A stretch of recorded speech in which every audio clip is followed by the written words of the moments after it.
Hola hermosos! Astăzi o să facem un mini haul. Deci am fost în mall și pot să zic că a fost foarte tare. Cred că am stat 2 ore sau ceva de genul, tot pe acolo.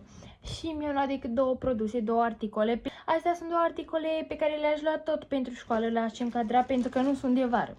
Bun, deci am avut această gentuță care a avut acest breloc foarte cute. Și ăsta a fost outfit-ul. L-am avut foarte ok.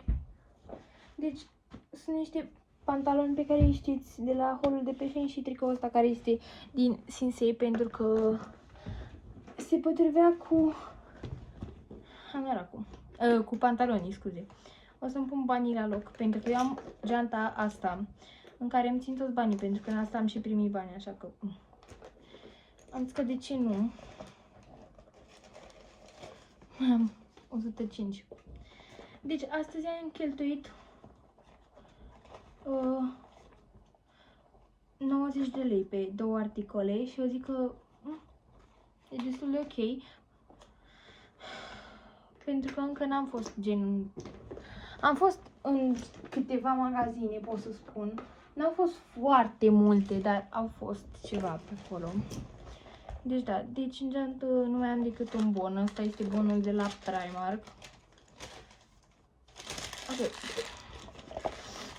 Bun, și o să probez și hainele ca să vă arăt cum vin. Sunt 2 articole, cum am și spus. Deci mi s-a luat eyelinerul aici, dacă vedeți, și aici încă mai am foarte puțin. Ok. Deci, este într-o pungă de la New Yorker. Ador magazinul ăsta. Doamne,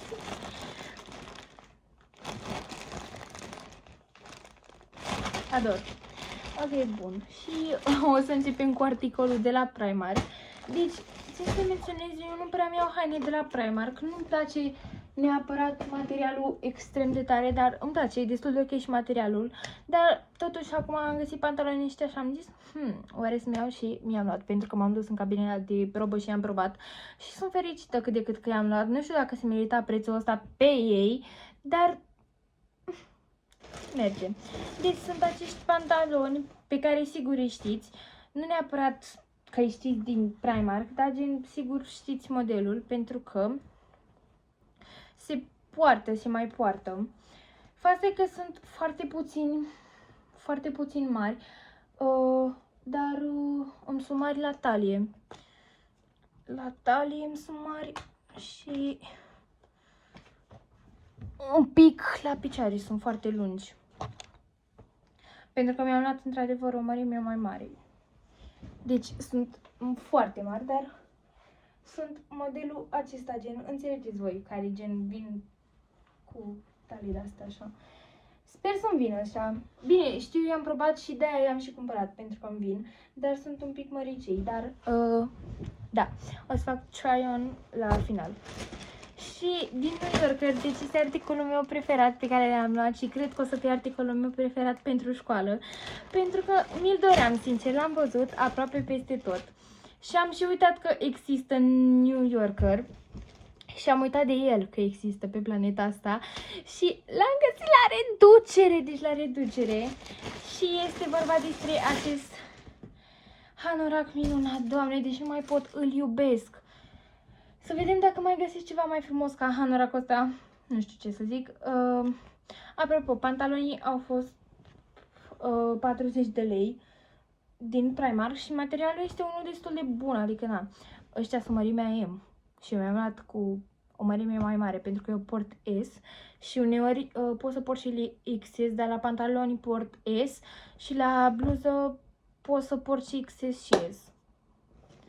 Deci da, ăștia au fost M, pentru că am zis că nu îi vreau neapărat mulați pe picioare, dar da, sunt mari un pic. Și acesta este minunat, este hanoracul meu preferat, începând de acum, de astăzi.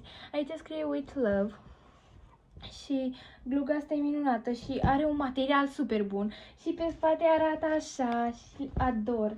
Doamne, uitați cât de frumos e și scrie With Love. Asta a fost mărimea... să văd, XS. Asta e XS și este foarte oversize pentru că și mie îmi vine mare.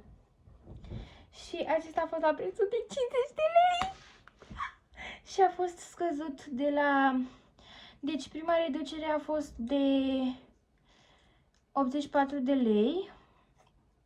După a fost nu prima reducere, deci prima reducere a fost 84 de lei.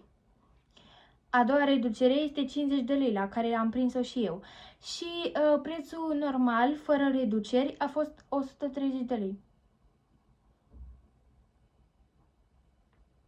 Deci de la 130 de lei la 49,90 de bani. Eu zic că este incredibil de bună prețul. Bun. Și acum haideți să vedem cum vin hainele, pentru că sigur o să vă placă. Sper, Doamne ajută. Bun, dragilor, m-am îmbrăcat în hanorac, care este super bun. Și aceștia sunt pantaloni, în primul rând. V-am spus, sunt un pic mari, dar nu știu ce să zic despre ei. Sunt drăguți, destul de drăguți. Eu zic că merită un pic banii, un pic, acolo.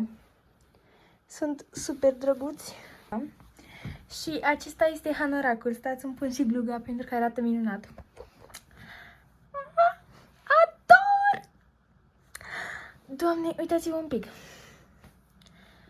Deci aici este partea cu with love și vine superb. Eu aș putea să-l țin și așa, genul, într-o parte, cum ar veni, dar merge și așa. Și pe spate arată așa.